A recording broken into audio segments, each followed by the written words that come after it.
Everybody, it's Wardy here, and we're back at it in our live edition of our Big Mets Update segment that's also paired with our current live reactions and breakdown of everything that transpires in Mets land actively currently right now, 7:51 p.m. Eastern, December 9th, as we kickstart winter meetings number one, night one, I should say. The Mets are destined to make more moves after landing the coveted, the one and only Juan Soto, and they're just getting started. In tonight's show, we're going to highlight everything that we know publicly to this point, not only on the Juan Soto contract details that we're going to rehash and get into how insane it absolutely is, but how absolutely it is certainly a reality. It's not a dream, Mets fans, and yes, pinch me, it still has not sunk in at all whatsoever. We're going to get into not only Juan Soto's contract details, but what is next for this Mets team, because what we know is next is, according to David Stearns and others, they're active in the pitching market. Walker Buehler could be as soon as their next move. Manaea returning is becoming a more increasing likelihood. Yes, you heard that correctly. We'll get into all those remarks from Andy Martino of SNY, along with some other key takeaways from David Stearns' presser today, how the Mets are targeting another former New York Yankee reliever, not Clay Holmes, who officially signed his 3-year, $38 million deal with a second-year option after that second year that we saw, but this time in Jonathan Loaisiga. Loaisiga, one of the better relievers in the American League, when healthy, when right. David Stearns trying to get his hand on another former Yank. Will it happen? Let's deep dive all the latest, folks. And yes, Roki Sasaki is officially posted. Thank you so much for spending your evening with me, everybody. I greatly appreciate that. I'd also like to preface, I do not know how long or short we're going to be tonight. We're going to kind of just feel it out and see how we go here, especially if we end up having any guests throughout the live show or not. That has yet to be determined. But what I can tell you is that we'll likely be at minimum, I'd imagine, around an hour long, if not 2 hours long. It could be longer should things get crazy tonight in the winter meetings. And trust me, don't worry. If the Mets do make moves tonight, even if it is after I have already concluded this live show, we will be going back live right away or coming out with a pre-recorded video right away on the latest moves that the Mets make. Because I do firmly believe that the Mets are going to sign a pitcher as soon as tonight, if not sometime tomorrow. With the winter meetings now in full swing, officially night one, I fully anticipate David Stearns and Steve Cohen to waste no time, as they certainly haven't, now landing the biggest fish in North American sports history contract-wise, and Juan Soto. And yes, folks, they're not done making moves. Thank you so much again for chiming in, everybody. Before we deep dive everything that you guys need to know here on all the key updates, let me do a quick roll call to everyone first chiming in. And also, guys, can we please get some Juan Soto hype in the chat? We gotta get it going. Juan Soto as a New York Met. No, it hasn't sunk in at all yet, but it is in fact a reality. So let's enjoy this together, Mets fans. How you doing, Rubber? Brandall, Efren, how you doing? Richard going up the list. Kevin Horted, Seamus, great member. Thank you again for the gifted yesterday. That was really kind. I would love Max Fried, but I don't see it happening too. We'll get into that. Brandon, great member. How you doing? Mike Norden, Michael Miguel, how are you? Dave Kaplitz, my great member and friend. I will definitely be on the lookout for the P.O. Box in the coming days, Dave. Thank you so much as always. AJ, Jeff, how you doing? Andrew the Gray, Scott H, Justin Vale, Jerry, Nick, how you doing? Truman Quinn, MH, Juan Diaz, great moderator and member here. James Brown, Andres Rodriguez, Fireblazing Media, who called in yesterday in our live show, which was awesome. Kevin Weiss, great member. Going up below, Sir Gatto, Nick, Gio Meyer, K-Pop, how you doing? Going up here further. Matt White, Owen Rudolph, Frankie going up the list. Leo, thank you guys again. Come one, come all. We appreciate every single one of you. Also, shout out to Martin for becoming a new member here on the platform. I greatly appreciate that, Martin. Thank you so much for joining the community. I hope you enjoyed it and enjoy all the live shows and consistent content that we're rolling out here on WardyNYM, folks. And yeah, guys, it hasn't sunk in yet. It definitely hasn't sunk in for me. We came out with a video earlier today on how this changes everything for the Mets, for Major League Baseball, for sports as we know it, with this monstrous contract of Juan Soto landing with the Mets at potentially 15 years, should they void his after his fifth-year option there to then increase by $4 million per year. And I think that is a perfect segue into talking about Juan Soto today to kickstart the conversation. We're going to start with Juan Soto, and we'll likely end with Juan Soto, because we might as well talk about the best things in sliced bread to begin and conclude this live show, because how can we not, right? We're going to get into all the key remarks on David Stearns, my personal thought process on pursuing guys right now, and Jonathan Loaisiga on the bullpen front, also starters Walker Buehler, Manaea. What's the latest on them, because they're certainly positive. Yes, and even if the Mets don't get Sasaki, which again, I'm not expecting them to at all, that doesn't change anything at all. I will say this: Teams, players are more interested than ever than to come to the Mets and come to Steve Cohen after the Mets just landed Juan Soto. Not saying that they're locked to get a guy in Sasaki by any stretch, but to suggest that they have no chance, though, I also think is silly. Everyone has a chance at the end of the day until they make their inevitable decision to go to the Dodgers, the Padres, whatever it may be. But all right, guys. Let's start off by talking about this Juan Soto contract, because this thing is absolutely bananas. Webs Love, thank you so much for the donation. And I know I shouted you out, Webs Love. You were so on the money with your prediction yesterday at 15 years with an opt-out there, and the Mets $40 million to avoid Soto opting out. It'll be 805, and you did have a $100 million signing bonus, Webs Love, in the chat when he got $75 million. So you were really close with your prediction. Very impressed. Fantastic job, Webs Love. That is what we love to see here. I knew he was getting at least 760 to 775, pushing 800. We said this like 72 hours ago on the platform. If it's going to go that far, don't be surprised if Steve goes that far, and I'm not surprised. Steve went that far. It's an insane reality. But the reality of the contract, everybody, is as follows. Listen up.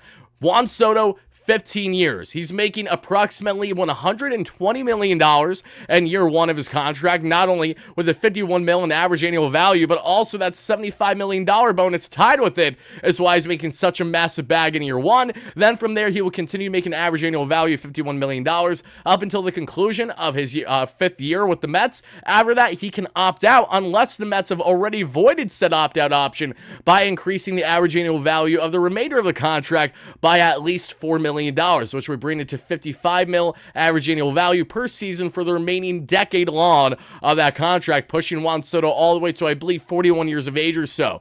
Now, Juan Soto on this contract has himself a no-trade clause, so don't expect the Mets to be salary dumping this guy anytime soon. Now that I think that there'd be any silly man to suggest such a thing, but I will tell you, there are fans out there that truly are so out of the realm of just reality right now, which is the Mets having Juan Soto. He isn't going anywhere. This isn't a fluke. This is now, everybody. So let's break down the latest. This contract is so unique for the Mets in the sense that there is no deferred money. So unlike the Shohei Ohtani contract, where you had, again, $680 million out of the $700+ million deferred, and Ohtani did that purposely not only to benefit the Dodgers, but to also benefit himself and not have to deal with California state taxes should he not reside in the state of California by time those deferred payments come in a decade from now. If he goes back to Japan, or he goes somewhere else in the country that has a more favorable tax rate for him, then he's going to be absolutely living like a king. Juan Soto knows that there's a big taxation in New York. He doesn't care. He wants a massive bag, and that is directly in hand with why he got around $800 million.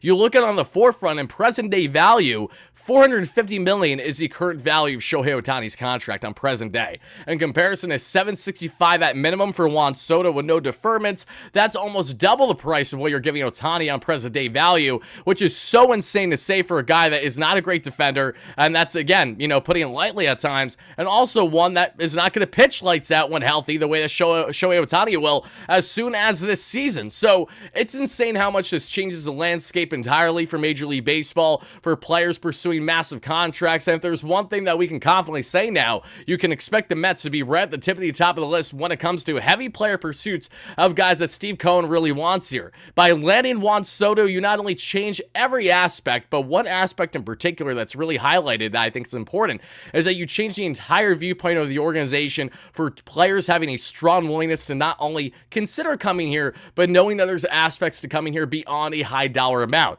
Steve Cohen will give you what you're looking for, but what he will also give you is a red carpet of everything that you're hoping to be introduced with Steve, everyone else in company, getting exactly the kind of not only turnout that you'd hope from an owner that has a willingness to spend, that wants to compete for a championship, but ultimately putting yourself in a position where you're Steve Cohen, you're more personal, you're more one-on-one, you want to build these bonds with these players so you are just as much as part of this team as the players that are out there every single day on the field. There are not many current owners in Major League Baseball that you can confidently say how that feel. One of which that stood out a lot to me at the time was Peter Seidler. May he rest in power, obviously. Seidler, the late owner there for the San Diego Padres. He fit that bill of a very wealthy owner that had such a high willingness to win and a willingness to spend because of how much he was doing it more for a philanthropic reason than for an actual, I'm looking for my best ROI, my return on investment by owning the team. That's not the case. It wasn't the case for Seidler. It isn't the case here for Steve Cohen. And that's why we can expect for years to come, potentially again, for however long that I'm covering the Mets Mets for a living and as a creator and a talking head in this New York sports space, we may have seen the tides have drastically turned for the foreseeable future, and for a great reason. Sam, thank you for the $2 donation. I appreciate that a lot, Sam. Happy to have you in here. Yoshima with the $2 holla. Thank you so much for that, Yoshima. Yoshima says, I'm still on Cloud 9. Doesn't feel real, but it is. I know. It's insane. It does not feel real. Further reason as to why it's hard for this to feel like a reality is when you see Will Salmon throwing the numbers at me from yesterday. Juan Soto's bat works everywhere. His numbers at Citi Field, though, are something else. In 35 career games, everybody, Juan Soto at Citi Field in 146 play appearances has a whopping just under 1,200 OPS, 12 home runs, including 2 of the 5 longest home runs in Citi Field Stadium history at 466 and 463 feet apiece. Juan Soto has north of a 330 batting average, a well over 400 on base percentage, and a over 700 slug at Citi Field in 35 career games. He has hit 12 home runs in Citi Field in 35 games. I'm not saying that Juan Soto will be single-handedly Barry Bonds next season, but I'm telling you, Juan Soto is going to hit absolute nukes, and for the people saying, oh, but he's not going to have power, he's not going to have protection behind him, just wait for when the Mets inevitably bring back Pete Alonso, because everything is pointing for that, in fact, to be a greater reality by the second. We're going to talk about Alonso here in just a moment as we get into David Stearns' remarks. We're going to get into that. We're going to also get into Walker Buehler, Sean Manaea, and all those things. But Andres, thank you so much for the $2 haul. Andre says, mad about Soto because that means Beatty isn't 22 anymore. I'm not mad about it. Love Beatty, but again, apples and oranges here. Kevin Weiss with a $10 donation. Thank you so much, Kevin. What do you think about the fact that we now have 2 future Hall of Famers going to Cooperstown and Mets caps? Maybe 3 if we re-sign Alonso. And mind you, who's not to say that Francisco Alvarez doesn't have a future Hall of Fame career, caliber career up his sleeve there as an amazing young backstop. Alvarez is going to have a season next year that no one's talking about at all. All Alvy needs to do is stay healthy, and I'm telling you guys, it's going to change so much more the dynamic of this offense. Mark Vientos, after what was such a confident and soaring year in 2024, again, this is the tip of the iceberg for this Mets team. And you talk about having more guys come into Cooperstown in Mets gear. We highlighted in our video earlier today how this changes everything, and one of my closing remarks was how this impacts the Mets greatly. You now have a tandem and Juan Soto and Francisco Lindor, who have the true opportunity to cement themselves, not only Mets history, but as Major League Baseball history, as one of the better 1-2 punches in recent history. Juan Soto and Francisco Lindor can easily go down as the best 1-2 punch in Mets history offensively, or close to. I can easily see them surpassing David Wright and Jose Reyes, as amazing as they were. I can see them surpassing the greatness of Keith Hernandez there and Darryl Strawberry. I can see them going the lengths of putting themselves so far ahead of others because they helped bring a potential dynasty to Queens, meaning the Mets win more than one World Series and at least, hopefully north of, a 5 to 10 year span. If they can get that done, you got yourself everything cemented for now, not only future Hall of Famers, but guys that'll go down in Mets history as 2 of the best to ever do it. Lindor's already cementing his legacy greatly. What is in store for Juan Soto? Arguably the best player on the planet offensively, hitting-wise right now?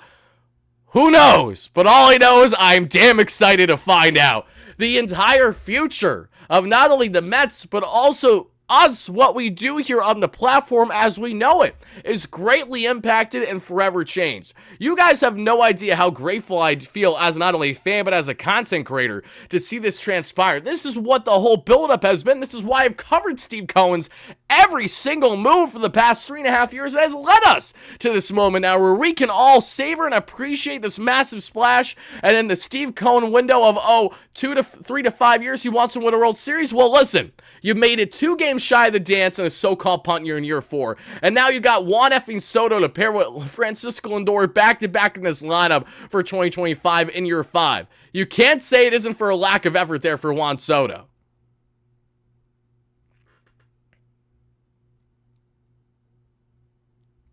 Also, everybody, quick question, you guys, and you guys can just spam it in the chat. I would love to hear it. What should my lovely lady and I have for dinner tonight? Should we have Chinese? Should we have pho? Should we have Indian? Or should we have some type of Spanish food? what do you guys think that we should do? Because I did promise a lot of you guys that I would be having just solely Dominican food today. If you listen actually to our show last night, we had a Dominican Mets fan call in, and he was just hilarious, absolutely electric, ragging on Yanks fans. And he made me, I was talking to him, I'm like, yeah, I got to eat just Dominican food today for Juan Soto. Unfortunately, my schedule didn't allow it. I didn't get anywhere close to even having that be my meal today. I really wanted, especially earlier today as well, to get it with the eggs and everything else I know people rave about, but I am planning to do that tomorrow. So to all my DR Mets fans out there, be on the lookout. I'm going to probably send some photos on X or maybe even on live streams later tomorrow on whatever I'm going to find myself eating. But let's see here. Alberto, thank you so much for the $5 donation. What do you give up the farm for Vladdy Jr. to play first? I mean, listen, if the Mets lose out on Pete Alonso, then I would do a lot of things to try to land Vladdy Jr. 100%, Alberto. Thank you so much for that donation. Buehler, Buehler, and Manaea. I don't necessarily see the Mets landing both, but I'd definitely be happy with one or the other. All right, guys. So what we see here to double check is Spanish. Okay, I'm seeing a good wave of people saying to get Spanish food. Okay, so that's actually the consensus. That appears to be the consensus from what I'm seeing in the chat. I'm not doing Taco Bell. Can't do that tonight. But some type of Spanish food might be the way. I love empanadas. I trust me, I do.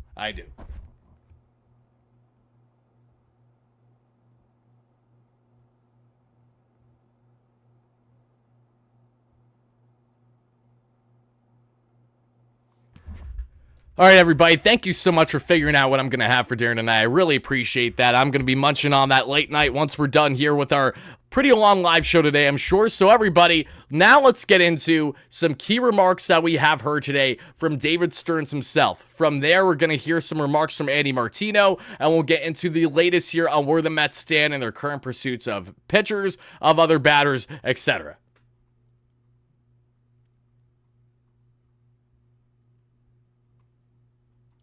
Oh, one final thing I do want to share with each and every one of you. This was a factor that went in hand. Again, not the X factor, but a factor that benefited the Mets in their pursuit of Juan Soto. And this is what Jon Heyman had to say late last night in winter meetings. Lost the World Series. I took one little issue and I asked one. Hold on, I got to check my audio quick.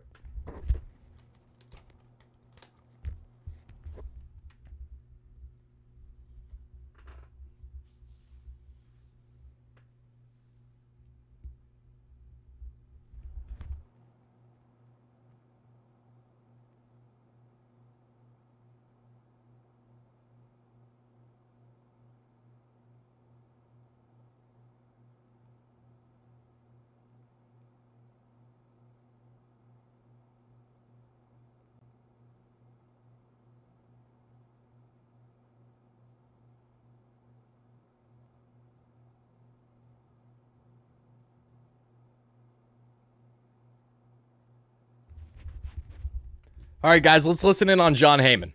This is from last night, for those that didn't check it out.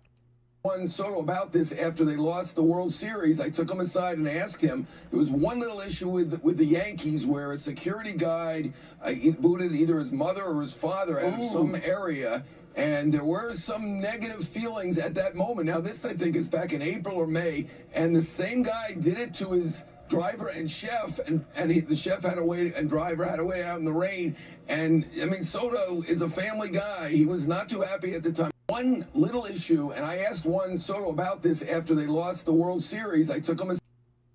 So is that nuts? Is that nuts how a security guard, like, pulled a full George Costanza Seinfeld skit here and was essentially, like, the one wrench thrown in Juan Soto's way throughout his 1 year with the Yankees? And that one wrench, again, not that it was a lone factor, because it wasn't, but Alex Cohen, as we reiterated in our video on Soto earlier today, played such a heavy part in the emphasis on the family impact, on how Soto will have, again, everything covered with how his family is treated from top down. And that is the difference. The hospitality aspect of both Steve Cohen and Alex Cohen has been unprecedented in MLB negotiations. The fact that Steve Cohen was the only owner that was pursuing Juan Soto, that had Juan Soto invited to his place that he special requested, while Hal Steinbrenner, Red Sox and John Henry, Blue Jays, Dodgers and Freeman and everyone, they had them at hotels. They had PowerPoints to show them why they should sign them or why Hal Steinbrenner should bring them back. For the Mets, they put out a gorgeous multi-course outing there food-wise with 15 people, including Boris and a bunch of other people in their camp. They had 7 servers there at Steve Cohen's Beverly Hills mansion, and they also served specifically Latin food. Furthermore, as we go on to find out how Juan Soto is presented from Steve Cohen, they go out of their way to send Juan Soto into the theater room that naturally Steve Cohen has in his gorgeous mansion there in the Beverly Hills. And instead of a PowerPoint little slide that every other team did in their negotiation with Soto, we come to find out Steve Cohen played a little movie of some sort that was on essentially why Juan Soto should come to Queens. Their pitch, whatever the details of that movie were, I'm not entirely sure. But again, he rolled out literally the red carpet in so many ways where we just haven't seen. With ties to Carlos Mendoza, and that is going to be Jonathan Loaisiga. Yes, we're going to talk about Jonathan Loaisiga here soon, everybody, that I'm very excited to share, because I like Jonathan Loaisiga a lot as a relief pitching option for this Mets bullpen. I think it would be fantastic. So, yeah, shout out Uncle Stevie for doing the amazing things, which we really appreciate. Mets just gave him the most money. Of course they did, but there is context that goes in hand.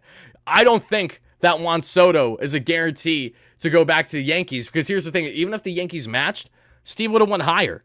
Obviously, he was going to the top bidder, but these other factors didn't hurt the Mets, and I think that's what I'm trying to emphasize here.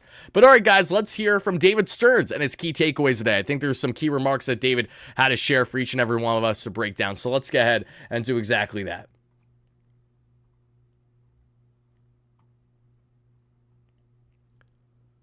Starting off here, as the winter meetings get fully underway, David Stearns says the Mets have a lot of work to do. We've got a lot of work to do. We've got a lot of conversations ongoing, free agency and trade. I think this has the potential to be, for the industry, a pretty active winter meetings, and that's a good thing. So we're having a lot of conversations. We'll see where it goes. But look, we've got a lot of off-season left.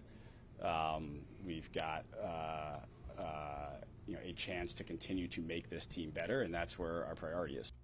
So yes, please don't be one of those fair weather schmuck fans out there, which we've unfortunately seen a lot of throughout the past course of the year, and there will be more with inevitable bandwagon fans coming to the Mets now because of Soto. That will happen. But for all the fans out there that are like, all right, we did this, but we don't have pitching, so how do you expect to win? Why do you guys have to be so thick-headed to just not understand common sense? Common sense. Every single offseason. Just because you start the offseason with a lot of holes doesn't mean that you're going to end the offseason with a lot of holes. So when we question the rotation still a starter or two shy, the bullpen still a couple of key pieces shy, how about we understand time and place? It's December 9th, the beginning of winter meetings. Why are there any fans out there that have the audacity to suggest that the Mets are not going to be able to make proper moves after shelling $800 million to a generational hitter? You think they're just going to sit on their hands and be like, all right, we don't got to do anything else? How thick-headed do you have to be? Like, genuinely, I don't understand the thought process. And I've had these interactions with a lot of fans, and I'm still left wondering the same exact thing. When are you going to just pay attention to moves that every single organization, including what the Mets have done over the past couple of years? They have made it a point of emphasis that in the free agent market, we're going to make a lot of free agent acquisitions. Some will be big, some will be small. They will all have their respective impact on the club in 2025. We should have learned more than enough over the past year and a half, especially not to write them off prematurely, and certainly not to look at this as the end-all be-all before we have more inevitable moves to come. So that is what I will share when it comes to that. I can't stand the stupidity with that one. Trust me, I know I'm a dummy too. We all are. We all have our moments, but come on. All right, let's get to the next one now.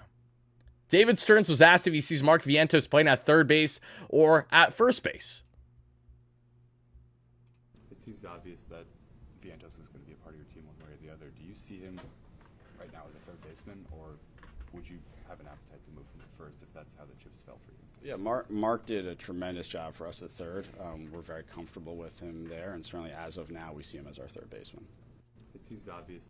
That was a very stern reply by David Stearns, if I'm being completely honest. And yes, that was a typical wordplay by your guy Wardy here. But David Stearns, listen, unless the Mets lose Alonso, the belief is that Alonso will be returning, and when he returns, Vientos will likely stick at third base unless they make a better defensive option for third base, a more well-rounded option, then they move Vientos to DH. But then if you move Vientos to DH, Marte's going to be coming off solely the bench in certain platoon situations, and then you're really limited because you need to make sure Vientos is playing daily. And I think the Mets actually, after seeing Adames not really happen or anything like that, it seems clear right now that they still would like to give Vientos an opportunity at third if it makes sense. And right now, as things currently stand, it makes sense. Military Mike, thank you for the kind words. I appreciate that. Getting on to David Stearns' remarks when asked if there's room in the Mets' budget for Pete Alonso. Let's hear what he says. Is there room in the budget for him? I think our ownership has consistently demonstrated that there's going to be resources when we need them. There is the ability for us to make baseball moves when we think that they're there to improve the team, and we're going to continue to pursue a wide variety of areas to continue to improve our team. Is there room? Okay, so David Stearns again with a very Popo type answer there. I think ownership has consistently demonstrated that there's going to be resources when we need them. So what he's saying is we have money, we have a shit ton of it, and we don't have a problem spending for Alonso. It's just a matter of still it happening because it needs to happen, obviously. Very, very interesting to say the least.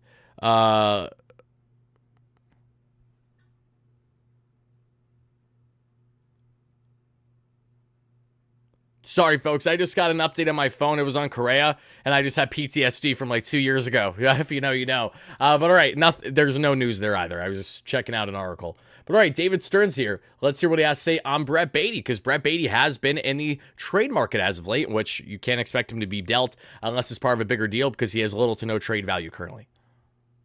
When you say you view Mark Vientos as a third baseman, what does that mean for Brett Baty?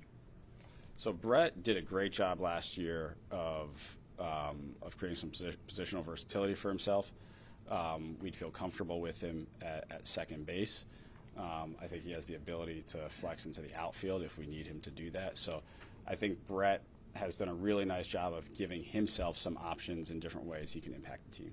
When you say you view Mark Vientos as a third baseman, what does that mean?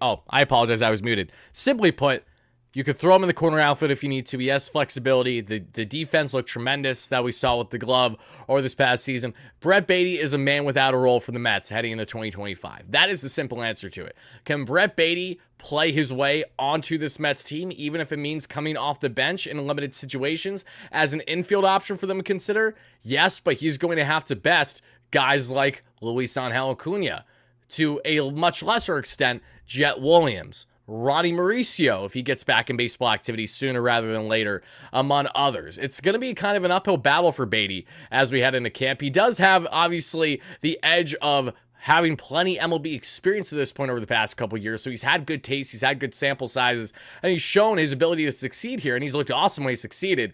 But Baty right now, with uncertainty on his future, I would not be shocked if the Mets traded him as part of a bigger deal this offseason, or if they don't trade him, look for him to compete his absolute tail off this offseason to try, as we get into spring training, rather, to try to crack the team out of camp to come off the bench, because that's the only way it really happens.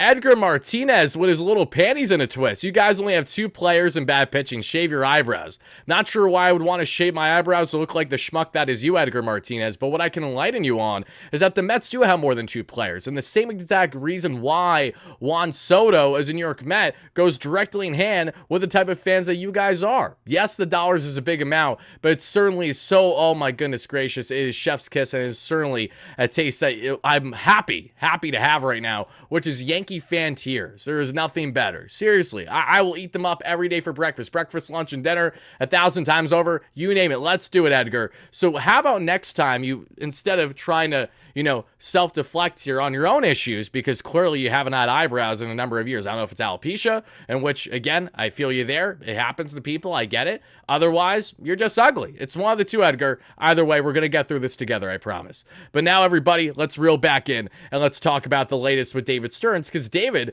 was asked the Mets' approach to adding another starting pitcher via free agency. And this is what David had to say. But to add a starting pitcher that you would say to him in negotiations, we can guarantee you a rotation spot. Yeah, I think we have room for that. I don't think it's a necessity. And so we're going to continue to evaluate the market where we see opportunity to bring in players that we think are going to make us better. We're certainly going to pursue that. But with some of the moves we've been able to make and are working on making, I think we're getting to a level where it's no longer a necessity. So that's a key quote there to hear from David Stearns. He just said verbatim, pitching is not a necessity when it comes to starting pitching. So as things currently stand, the Mets have Kodai Senga, David Pearson, Frankie Montas, Clay Holmes, Paul Blackburn, who's ready to go for the season, and he'll probably be utilized more as a reliever than a starter, I'd imagine, at times. Blackburn is, again, more of that, not necessarily 5 and dive, because he can give you a lot of solid 6-inning outings, where he's working the ground ball rates greatly. He's getting some quick outs there, and he's giving you some solid innings to eat in. The Mets are going to have an influx of arms that all profile somewhat similar with a group of them, of 2-3 arms, if not 4, where they're kind of more that 5 and dive around that area. They have some plus stuff, and they're going to be looking to induce those ground ball outs, or just to work those quick outs as well, but they might have to piggyback, especially if the Mets go with a 6-man. Right now, we all agree the Mets need more starting pitching, and David Stearns knows that. And David went in hand with what we're working on making, tells me all I need to know. The Mets are not done adding to the rotation, and they got at least one more key piece coming in. Matthew Martell, thank you so much for the donation. Matthew says, get Pat Hennessy on because he was being hella insufferable towards Mets fans on X before Soto signed. Oh, he's insufferable after the fact. Go look up Pat. Go look up Pat and the content that he's come out with for Better. Better is, for those that don't know, Jake Paul's company, and it's just BETR. Check that out. And his TikTok is especially, it blew up of him just ranting, and he's doing it because he knows he has to do it. He has to continue to be the personality that he is. But Pat was a good champ. We actually had him on for briefly last night through FaceTime on the channel. We'll have him back on the channel in the coming days to have you guys further rag on him. We can eat up those Yankee tears and then further break down the latest in Mets land and go from there. Matthew, thank you for that donation, though. That's hilarious. I appreciate that a lot. Jacob Pertuzzi, I appreciate the comments, too. Thank you. Let's get into this now, everybody. We talked about David Stearns on the pitching end. So now, let's see what Andy Martino had to say. This was on the Michael Kay show earlier today, everybody, for some context. Andy Martino on the Michael Kay show as of 4 hours ago. It is definitely possible that the Mets' next move could be signing Walker Buehler. Now, that would get me hyped up. I don't have an issue with Walker Buehler. Do you guys have an issue with Walker Buehler? I know I don't. Let me see if I can pull up my Buehler stats. There they are. Buehler, again, inflated ERA this past season. We know how dominant he was down the stretch and postseason there for the LA Dodgers in Game 5 in the Bronx against the Yanks. And the fact that that was Juan Soto's last game as a Yankee ever in his career, more than likely, is chef's kiss. How you doing, baby? That is what we love to see. Walker Buehler, wow, that sweeper looking nasty. That velo was up with the fastball when he got the momentum, and he certainly got the adrenaline pumping. Coming off of Tommy John surgery, his second year removed from TJ, I think Walker Buehler would be a tremendous short-term pickup for this Mets team, in my humble opinion. Edgar. Wow, Edgar. I don't know what happened, Edgar. Thank you so much for the donation. Edgar, you know what I'm going to say, Edgar? I'm going to say this. You talk shit. I talk shit. You took it to a chin. You didn't dip. And you just donated $20. Edgar, this is what is so fun about the space that we're in. Because even if we are rival fans' minds, we're somehow still brought together. I love you, Edgar. Thank you so much for that donation. I'm kind of inclined to use that $20 now the next time that my eyebrows get done. And no, I don't go out of my way to get my eyebrows done. I don't know why some people think that I'm grateful. I like my eyebrows. I've never had an issue with them. But when I get my eyebrows done, it's no different than anyone else that gets them done when they're at the barber. I go to my favorite barber. I go to my guy Angel, and it's a completely Dominican and Puerto Rican barbershop. It is perfect. I've been going there for a very long time. He chefs it up. He cleans up the beard, lines everything everything up nice. He lines up the eyebrows nice. He gets everything faded there from the hair into the beard. He gets a nice fade, whatever I want going on, leaving the top a little bit messy usually, and that's how we do business. Edgar, thank you for the donation again. I appreciate that. I'm glad we can come together like that. David Stearns, we'd love to bring Pete Alonso back. So again, from the horse's mouth himself and David Stearns, he wants the polar bear back in Queens. We appreciate that. Love to see that. Paul Blackburn, who had surgery to repair a spinal fluid leak, is on track to be healthy and ready for opening day, David Stearns said. He added that they view Blackburn as a starter, but he can pitch out of the bullpen if need be. Let's see. No, not Angel Hernandez. Funny enough, oh, perfect. He ain't gonna mind. He watches the content too. Shout out to my barber Angel. His name is Angel Marte. Yes, you heard that correctly. And he's more of a fan of Ketel Marte than Starling Marte. He's a Mets fan, believe it or not, so I'm sure he's pumped up about Juan. Next time that I go and I need to get cleaned up soon by the barber, he's going to be very excited to talk about Soto, especially because some of the other barbers there are Yanks fans, so that makes it all that much better. But yes, his name is Angel Marte, which is sick. And he's not a big Starling Marte fan because he doesn't like Starling's lack of being able to stay healthy, which I understand to a degree. Big Ketel Marte fan, though. No relation to either of the two, from my understanding at least. Brandon, thank you so much. As always, great member of a month. Love you, Wardy. Let's hope this is the beginning of something special. Let's get Alonso back and lock it the F down. Absolutely, baby. I couldn't have said it better. Thank you so much for the endless support. Great member of 45 months of my man Juan Diaz. Yankees fans aren't happy today. LFGM, exactly. Yankees fans are certainly trying to get out of, playing Marvin's room and, hello darkness, my old friend all day long when us Mets fans. Holy shit, literally, if I stubbed my toe incredibly hard today, I wouldn't care. That's where we're at. We're feeling good. We're feeling very good. Clay Holmes' deal is now official, and I do want to touch on one little tidbit on the Yankees before we get into Sean Manaea here in a second. This comes from Brian Hosch, who does a very good job covering the Yanks. Brian Cashman said the Yankees had a Zoom call with Blake Snell, then were told things were moving fast. The Yankees declined to make an offer, saying they couldn't sign both Snell and Soto. By the next morning, Snell was a dot. That right there is why Steinbrenner will always be a little brother to Steve Cohen for this foreseeable future. That right there is why Kyle Steinbrenner, even with throwing 760 at Juan Soto, will never be his father. He will never be able to fill those shoes. That right there is all you need to know. I preached it time and time again. You really think, Yankees fans, that if you brought back Juan Soto, that you're going to properly make all the right moves to round out the team? I don't necessarily foresee that to be the case. Why would you think that to be the case?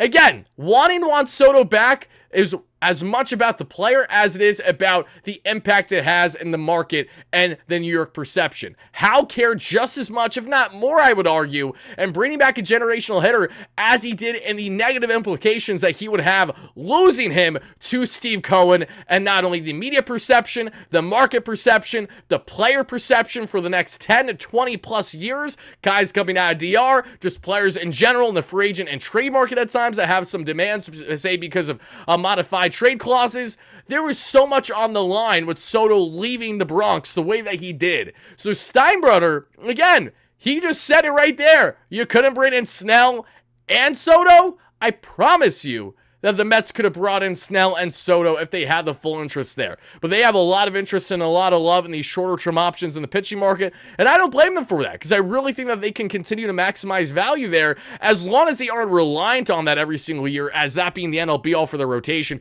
You got to mix in having quality aces and guys that give you ace-caliber performance consistently, not betting on uncertainty at times the way that the Mets have, but it's worked in the case of guys, whether that's going to be in someone such as Sean Manaea, whether that's going to be someone such as Luis Severino this past season. Just great examples there. Matthew, thank you so much for the donation. We got to get eyebrow merch. Just Wardy's eyebrows, right? I think that's a great idea. Matthew Martell with the $5 holla says, the Astros can't keep Bregman. What are the chances we swing an unexpected trade for Tucker? If we traded for Kyle Tucker, I've already been losing my mind on Soto. That still hasn't sunk in fully yet. It really hasn't. If you throw in Kyle Tucker, give me the Dodgers. Give me the Dodgers right now. Kyle Tucker is one of the most underrated players in Major League Baseball. I would do unfathomable things if I could at all play an impact in a landing Kyle Tucker. I'd give up the farm and then some for a Kyle Tucker. Holy shit. And the thing is, Kyle Tucker is an outfield option, so it's not like you're in dire need for someone like him, but it's the fact that if you could, you have to consider it. He's so good. But no, I do not foresee the Mets to be going out of their way for a Kyle Tucker trade at all in the near future. Even if Astros get somehow fire sale, and if they lose Bregman, and if they're like, all right, we're going to trade Tucker, whatever it's going to be, and kind of move on from there, I don't think they're going to do that at all. All right, guys, here's the latest on Sean Manaea from Andy Martino. Andy, what about Manaea? Yeah. What do you think he could get on the open market? Well, he's reportedly had interest at the 4-year level, and I'm picking up on some increasing optimism that there may be a reunion with the Mets. Steve, nothing done or anything like that, or close that I understand. But towards the end of the season, my read on this was, if you're the Mets, the position might be, we love Sean, we appreciate Sean. That market might outpace like where we would go on a starting pitcher. But what the vibe I'm getting now is that they love him so much that they might be willing to stretch a little. If someone comes in with 5 or 6 years for a pitcher already in his 30s, he's probably going to that team. But it seems as if he and the Mets have remained in contact and have remained feeling pretty good about that. So here, sitting as a reporter, trying to figure out what the Mets are going to do after Soto, I'm looking at Manaea and seeing if that's got some legs. Yeah, we'll see. I mean, it did. Oh, I like that. I like that a lot, guys. Can we please bring back the Samoan Southpaw? It hurt enough losing Sevy, because not that Sevy isn't replaceable. He obviously is. And I think Frankie Montas is going to show you exactly how replaceable Sevy can be as soon as next season. But Sean Manaea, like Sevy, was such a tremendous clubhouse character and the dugout there with the OMG sign, just always being extrovert, like just tremendous teammates. Like the core that the Mets had from the rotation of their offense last year was so concise and such a tight-knit unit that it's really, really hard to replicate that on a year-by-year, especially if you lose some significant pieces that help pave the way to make that happen for a proper clubhouse culture. Sean Manaea, I think his value has a lot to do not only with his performance on the field, but it also has to a degree what you're getting off the field, in the dugout, in the clubhouse. And if he can continue to perform similarly to what we got there in that arm slot change, looking more Chris Sale-esque this past season for the next 2 or 3 years, I would love that. Obviously, Manaea wants a 4+ year deal, and I don't blame him. He's going to be pushing $100+ million potentially. But with the love that the Mets have for Sean Manaea and increased optimism and him returning, per Andy Martino of SNY, through the winter meetings there in Texas, you have to be feeling at least somewhat happy as a Mets fan right now, and the potential of Sean Manaea returning to this New York Metropolitan team. I would love to see it happen. If I'm being completely honest, a part of me kind of expects it to happen now, because Manaea still fits the bill. The Mets know that, if Manaea goes 5-6 years, I don't see Sean Manaea coming back, right? He's already 33, 34 years of age. I don't see a world where the Mets go farther and pushing, into his late 30s like that. They want Sean Manaea to, basically have a contract until he's probably, I'd imagine, 36, 37 years of age at absolute oldest. And we don't have any clue as to how Manaea is going to grade out. We just know we have a confidence and a confidence level to an extent in our pitching lab. And I think as long as this pitching lab continues to grow greatly and trend upward the way it has, is the same way that I think the Mets will be able to maximize, get the best out of someone like the Samoan Southpaw and Sean Manaea himself, should a reunion happen. Dominic Great Member says, Wardy, what's the chances that because we took Soto from the Yankees that they may go scorched earth and take Alonso? I mean, listen, things can happen, but if you're the Yankees, I don't think that you invest heavily in Pete Alonso. I think that would be an improper pivot for them, and I also don't see it happening. I just don't. There was so many reasons to believe and understand why Juan Soto made sense to go to the Mets. You have to be blind and just truly an ignorant Yankee fan to suggest otherwise. In the case of Alonso, Yankees fans will even tell you a lot of them don't want him. Because, again, a lot of them are idiots and just look at the fact that, he has a little bit of a belly. He's kind of a goof in the media, so they don't like him. But the reality is he's a tremendous homegrown talent, a tremendous home run hitter. To pair with Aaron Judge would be absurd. But the Yankees need more athleticism in their lineup. And they need, I think, honestly, a short-term option at first base if they're going to go there, or a younger option in the trade market that has yet to really hit his full value. I think there could be something noted on that as well. But that's all I got to say about Alonso for now. Tingus, thank you so much for the $2 holla. I greatly appreciate that. It really does mean a lot. And that was the latest there, at least from Andy Martino. Let me double check on my notes here to make sure that I didn't miss anything else I know I want to specifically touch on with you guys from some remarks that we've heard from Andy and from others just as the winter meetings have been going on. Oh, we do have some other things I actually want to note for each and every one of you that I'm going to do in a second. Let me pause that. Okay, can we get that pause? There we go. All right, guys, let's get into a very unique move the Mets made today, which I thought, again, was very unique. Also, folks, briefly, we've heard this. Ari Alexander's sources, the Mets are among teams showing interest in Alex Bregman. When we find a more credible source than Ari Alexander, I will then further break down Alex Bregman. But for right now, that's just smoke. There's so much fake news, BS. We all learned that throughout the Juan Soto sweepstakes. So take that with a grain of salt for now. At most, I'd say. Let's also check out here. Again, the Mets are developing a rep as very welcoming to player families. That's something I emphasized in our video on Soto earlier today that Andy Martino reaffirmed. But listen, guys, the Mets signed today Yuhi Seiko to a minor league deal. This is really intriguing to me. He's a 25-year-old right-hander that posted a 3.23 ERA and 92 strikeouts compared to just a whopping 28 walks and 103 innings, 17 starts, and 2 indie ball teams this past season. He also made 2 appearances there in the Mexican Winter League. Furthermore, on the pickup of the very unique here, Yuhi Seiko for this Mets, minor leagues at minimum to see what he could provide for them. He went 6-3 with a 3.23 ERA, 92 strikeouts that we saw in the Atlantic and Frontier Leagues this summer. This is also a guy that from the notes, I'm pretty sure I have it somewhere here on Yuki. Let me see if I can find it. Yeah, no, he was playing for the New Jersey Jackals in independent ball this past year. So similarly to how the Mets, remember when they traded for Tyler Zuber around the trade deadline and what was a lesser reliever pickup that they picked up from the Tampa Bay Rays? Well, Tyler Zuber, who was a couple years removed from Major League Baseball, get all the way back to the point that he was pitching there for, yes, we saw an indie ball there with the Long Island Ducks he was pitching, like Jackie Bradley Jr. playing for the Long Island Ducks and then signing a minor league deal to play in Syracuse for the Mets. As the same way now we see Japanese pitcher Yuhi Seiko, love the name as well, playing for the New Jersey Jackals, which I know many of you guys have been in New Jersey Jackals games there for indie ball games.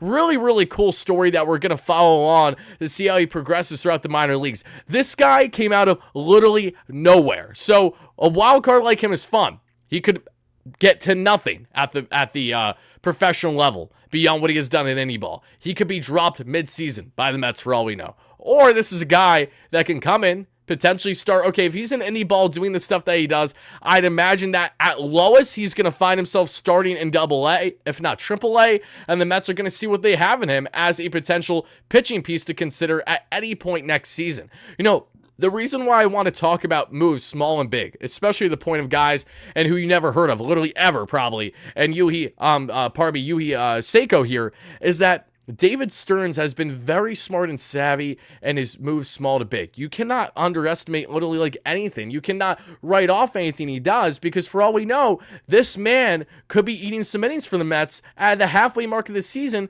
and key crunch time games. Like you just don't know. Anything can happen when it comes to some of these pickups. So that is why I'm going to emphasize the latest signing for the Mets and Yuhi Seiko here to a minor league deal per Anthony DeComo. Those were the latest moves there. Now let's talk about some news that came out earlier today. Shout out to Mets Manaea. I saw that they were one of the first. I don't know if they were the first, but they were among the first because Michael Mayer has the sources there through Mets Manaea. Does a great job. And we see the Mets are interested in reliever Jonathan Loaisiga. Now, I too am interested in Jonathan Loaisiga quite a bit. Now, let's talk about Jonathan Loaisiga, everybody. Let's talk about why this would be an intriguing pickup for the New York Mets if they find themselves landing the veteran right-hander. Now, folks, as we take a look at Jonathan Loaisiga's numbers here, this was from the 2023 campaign. The last time he had, a solid sample size at the major league level, he missed pretty much all of 2024 due to injury, so he is a clear bounce-back candidate. Eerily similar bounce-back candidate-wise to what we just saw the Phillies pick up on a one-year deal today, that being longtime Toronto Blue Jay closer Jordan Romano. Romano, after dealing with ailment there and a lack of success in 2024 with the Blue Jays, is now looking to rebound in that Philly bullpen there in the NL East. In the case of the Mets, Jonathan Loaisiga would rekindle that relationship not only with Carlos Mendoza, but to a greater magnitude, Mets assistant pitching coach and Desi Driscoll or Druschel. Again, I don't know which one is the proper pronunciation of his last name, but what I do know is that man has had a heavy emphasis on pitch shape. He's worked really well with Yankees pitchers over the past couple of years, and he knows Loaisiga really well. So again, for that familiarity, rekindling that relationship, similar to Severino coming to rekindle that relationship with Mendoza and others last year, you can never go wrong on. And for any Yankee fans saying, oh, they want another Yankee has-been, it's less about a Yankee has-been and more about a confidence in our lab that we can get the best out of the guys. The same way that the Yankees were not going to be able to figure out Luis Severino all those years is the same way that the Mets got, 170, 180 innings out of him last season? Yeah, we're feeling pretty confident about our abilities to get the best out of players now going forward. And the numbers are there. Again, he has shown his consistency throughout his career to be a formidable option, to say the least. And Tinkus with the donation, did you see Pat's meltdown video on Soto? I did. Thank you for asking about that. Matthew Martell, thank you for the donation earlier. Charles says, Roki Sasaki is so intriguing due to the fact he's going to be making practically the league minimum, and he's an ace. He's a unique circumstance. Very unique. A unicorn type in his own way. You know, like the Otanis, like the Yamamotos, and even Sotos. They're all in their own class for respective reasons. And we'll get to Sasaki here after Loaisiga in a second, everybody, because Jonathan Loaisiga, throughout his career with the New York Yankees, he's been a dog when he's been healthy. But it's about being healthy, and that's a big part of it. Right, only 4 innings this past season because of injury. The 29-year-old going to be 30 should he sign with the Mets. 17.2 innings we saw in 2023 with a 3-year ERA, a 2.65 expected ERA. In 2022, the last time he had a solid sample size of 48 innings, we saw a 4.13 ERA, but a 3.46 expected ERA. 2021, where Loaisiga really broke out with a north of 9 K per 9 to a 2 walks per 9 in 70 innings, a 2.17 ERA, and a 2.18 expected ERA. The expected numbers were ridiculous. He was a 2.4 WAR player as a majority reliever there in that 2021 season. Just insane how good he was. The year prior, 3.52 ERA, similar peripherals there in the short 2020 season, 23 innings. So Loaisiga, again, he only has 219 innings in his career since making his debut in 2018. That really isn't a lot on the grand scheme of things, but this is a guy that you can add into the mix for the Mets to consider. You look at the pitch mix that you would be getting in someone in Jonathan Loaisiga, which I think is really intriguing. Sinker, curveball, change, four-seam guy. Sign me the hell up, especially in the case of someone in Jonathan Loaisiga. That sinker usage would play big time at Citi Field and with David Stearns. Change up, curveball, four-seam. I think you could tap quite a bit in there to that four-seam. I think that four-seam pitch can really be a deadly one for Loaisiga to pair with that sinker if things are going right, because to only have 6% usage of your four-seam that sits 98 miles per hour, that just feels so wrong. So wrong by the Yankees. I think the Mets can really get some untapped potential here out of Jonathan Loaisiga, so add him to the mix, obviously, being another formidable option for this Mets bullpen to add in. And guys, I'll say it once and I'll say it again. The Mets are never signing Trevor Bauer. Trevor Bauer will never be a New York Met in his career. I promise you that. And it has a lot more to do with how Bauer slighted the Mets in their negotiation 3.5 years ago. And then you add in all the allegations and you add in everything that's gone on with Bauer over the past couple years. Again, you have to be a thick-headed, clueless fan to suggest that a guy in Trevor Bauer is ever going to touch Citi Field as a player in a Mets uniform. It is not going to happen. And it started with those negotiations. So miss me with the nonsense of, oh, he's blackballed, he's this, he's that. This goes well before even that started with him and his tenure with the LA Dodgers. I know this in confidence with speaking with people within the Mets organization, that they can confidently tell you Trevor Bauer would never see the light of day in a Mets uniform. Never going to happen. The more you talk about it is the more it's going to be noise and nothing more. So I don't know what else to tell you other than just pick up common sense at this point, please. Doesn't matter how much you want him, it's never going to happen. Let's look at Jonathan Loaisiga a little bit, everybody. Let's look at this man. I like what I'm seeing. You let me know if you like what you're seeing here. Nasty. On Ozzy Albies, too, how fitting. These are highlights from a couple years ago, I will preface, but it doesn't mean that he can't go out there and be a dog again. He certainly can. I know, Seamus, you started watching from the Bauer Watch. Many people did, for sure. Absolutely. And Jonathan Loaisiga, what he would be able to bring to this Met, just nasty that he's touching 100. If his velo is consistent coming back from his injury here, should the Mets sign him coming out of spring training, you have multiple lethal flame-throwing options. Again, Loaisiga and Holmes, if Holmes does not work out as a starter, and if he does, awesome. I say bring back Ryan Stanek, obviously. And I also say you got to bring in at least one crafty, hopefully a dominant southpaw option, because I know that they picked up the flyer there on what was... Genesis Cabrera, who throws gas as a lefty, but they need a more formidable and a more trustworthy option in this bullpen. We all know that the Mets are inevitably going to be adding to this pen sooner rather than later.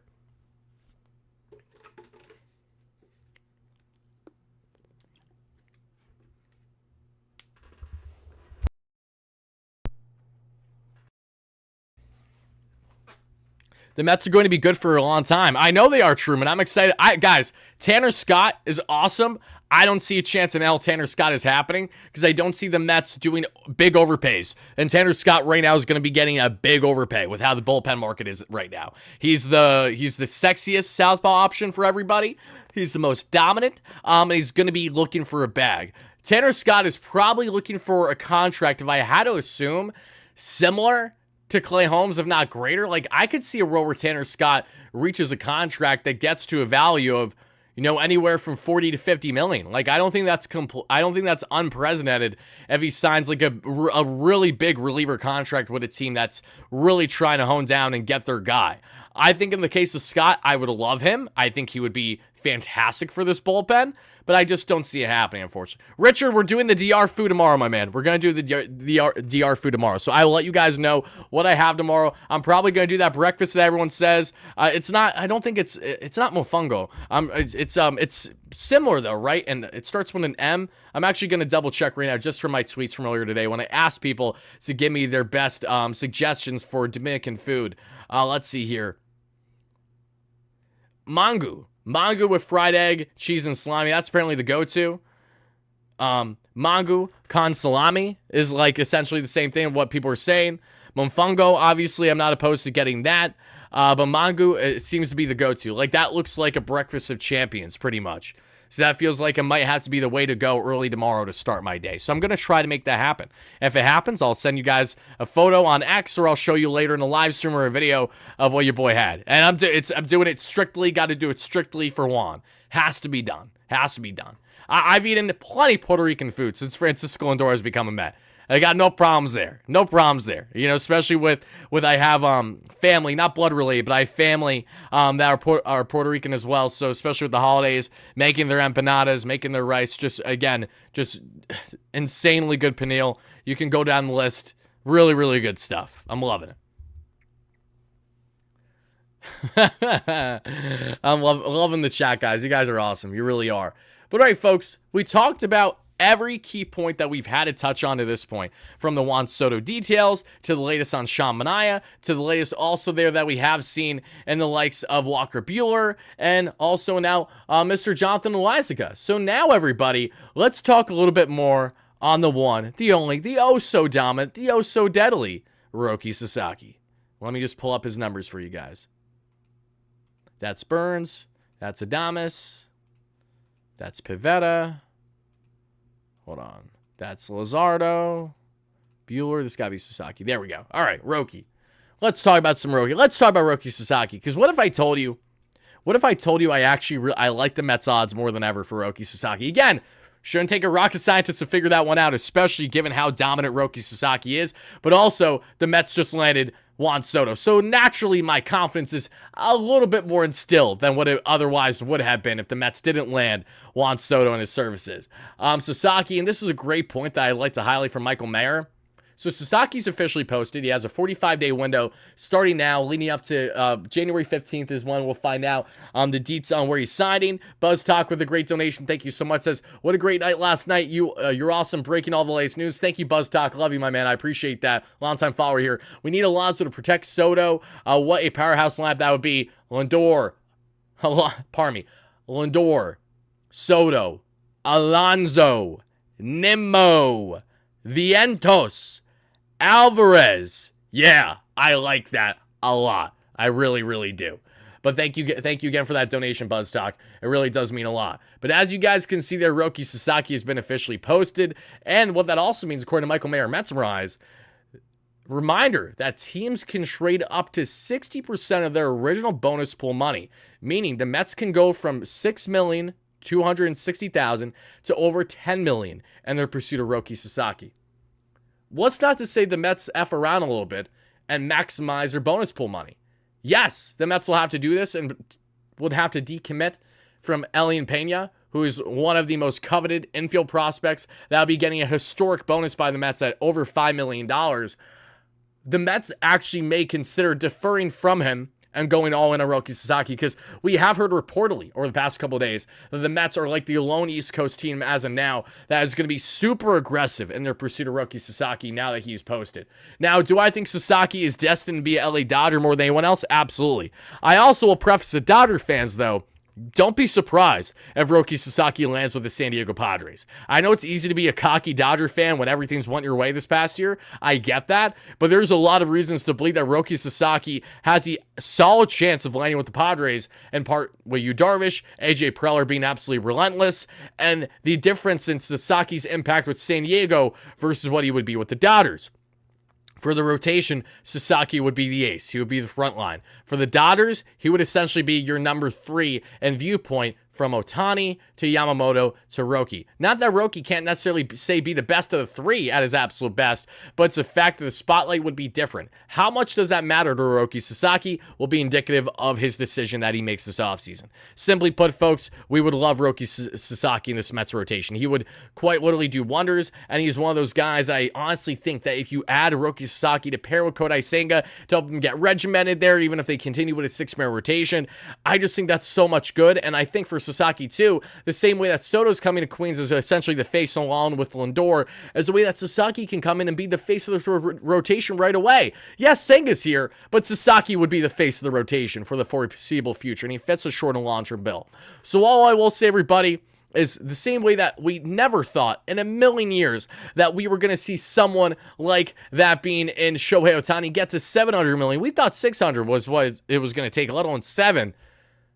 Soto $800 million. What do all these things have in common? They're things that you didn't necessarily have expected. Some tricks up the sleeves of these teams is the same exact way that you should be prepared for any and all outcomes for Roki Sasaki and other players this offseason. Now, folks, again, as I reiterated, we have touched on every key detail regarding the Mets and the winter meetings to this point. Should further details inevitably come out later tonight after we've been live here, I will either come out with a further video that'll drop late tonight, or that'll come out sometime tomorrow should key news happen. Because again, it's night 1 of winter meetings. I expect something to happen as soon as tonight or sometime fairly early tomorrow. I really think that we're going to have some quick traction and a busy winter meetings over the next couple days here.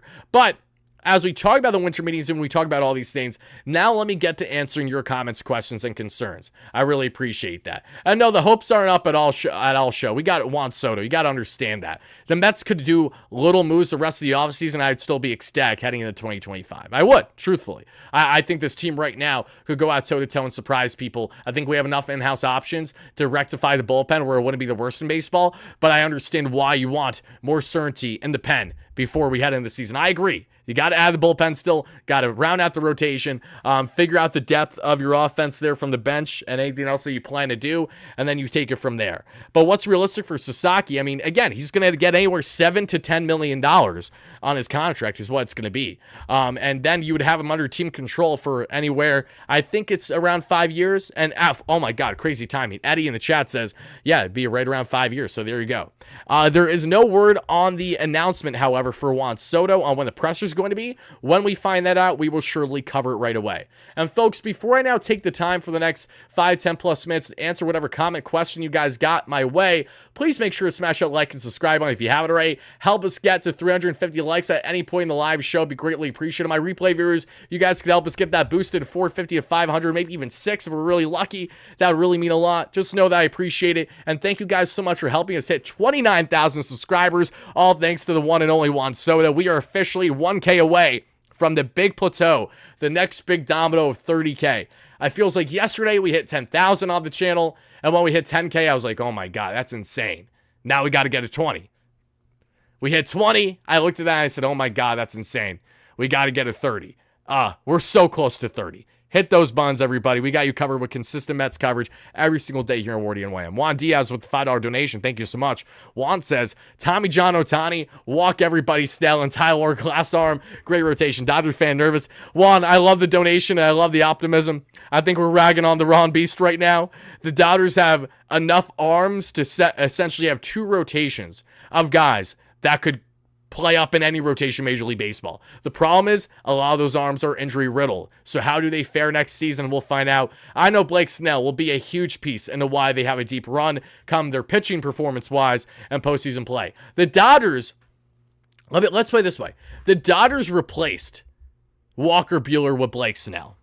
If the Dodgers land any other key starters, they will have replaced said starter with that being in Jack Flaherty. So if Buehler's out, Snell's in. If Flaherty's out, and one of Max Fried or Corbin Burns are in, it's a complete all-star rotation. Let's not act stupid here. It's a really good rotation. Probably the best in baseball. We understand that. Injuries inevitably happen, that's true, but still.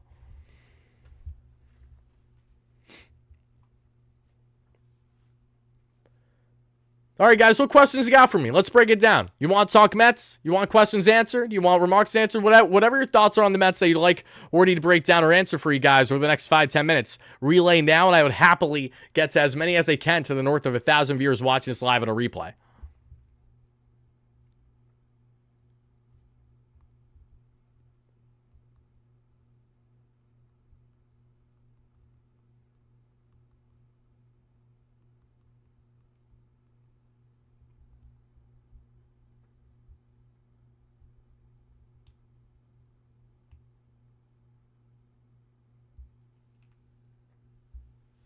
What is the big updates? Oh my goodness, we've covered all of them. Big updates. Juan Soto contract details. Latest on Walker Buehler as he's potentially the next move. Sean Manaea, increasingly more likely, more optimistic on his return. Roki Sasaki officially posted. The Mets made a very intriguing 25-year-old Japanese right-hander minor league signing today. That being at Yuhi, and I'm going to butcher the last name again, so let me actually double check where it is. Yuhi Seiko. Okay, Yuhi Seiko. I've got to remember that. Yuhi Seiko. Okay.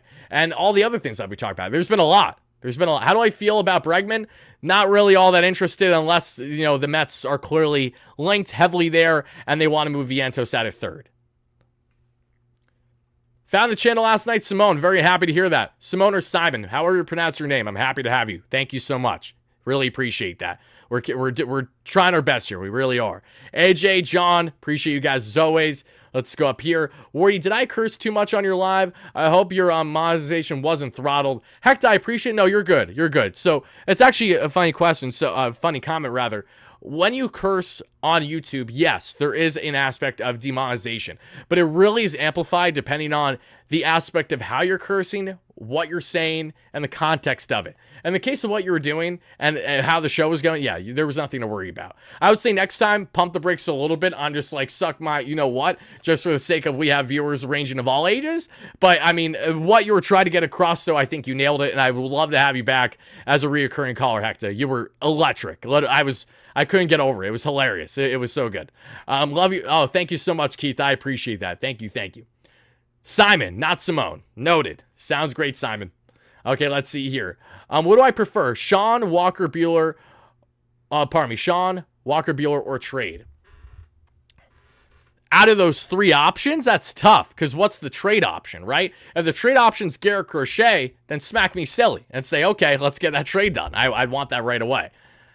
Outside of Pete, what are other bats you can see the Mets trying to get? A reunion of Jose Iglesias, and, outside of that, the bat, it's a huge uncertainty with the bat thing, because the Mets really don't need to add a lot of more on the offensive. I don't think the Mets are going to be adding a bat bigger than Tyrone Taylor and Jose Siri for center field to start the season. I think that's our center field tandem to start the year, because Jose Siri backs up Soto unbelievably well in right field. And for all the idiots out there, too, that said, oh, but Jose Siri and Juan Soto talked smack to each other last year. They can't be teammates. Come on. What are we doing here? Same thing with Willie Adames as well. It's cracking me up.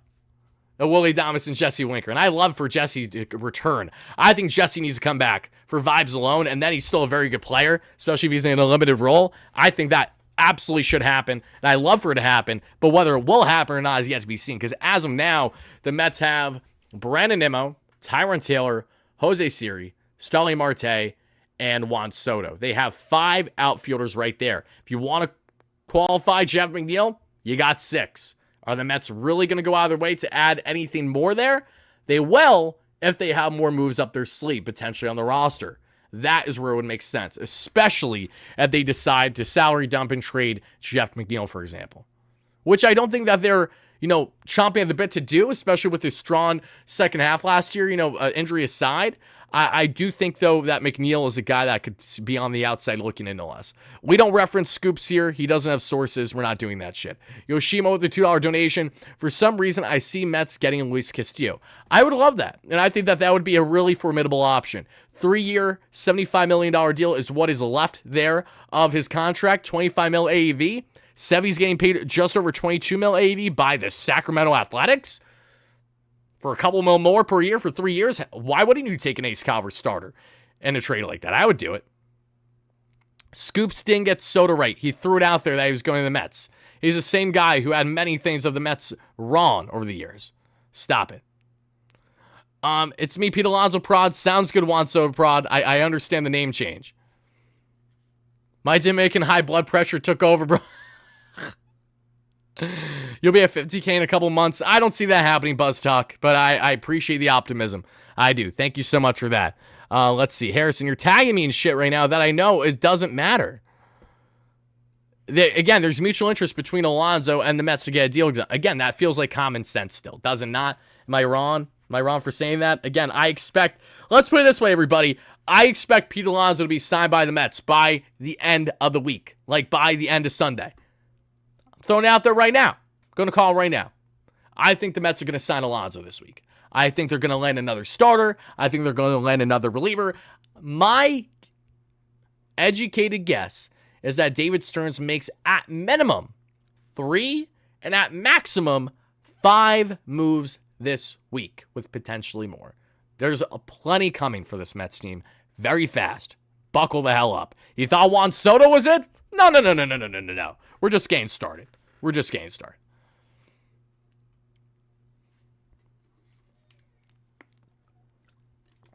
Exactly, Juan, and why would they? You know what I mean? It makes no sense to stop short and now trying to be a perennial contender, right? It would be very silly for them to stop short of that.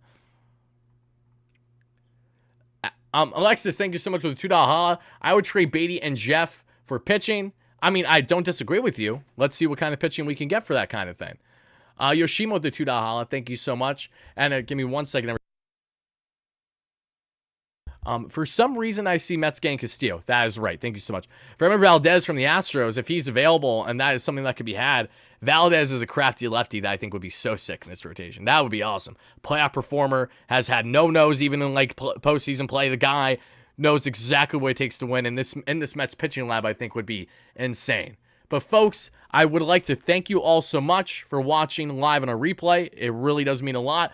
I'm going to get out of here because we're over an hour into this. And if news is going to happen tonight, I don't know exactly when it's going to happen. So it could be a while from now. So until we find out more news on the Mets to break down in a live or reoccurring video, that is going to be it for your guy Wardy. Juan Soto's a Met. Rejoice, enjoy it. Don't let anything bother you today. Juan Soto's a Met. When we are back, we will have more new updates. We will have more reports and hopefully more signings to break down for each and every one of you. Thank you guys so much for watching. Love you all to death. And as always, no matter what, say it with me, everybody. Let's go Mets.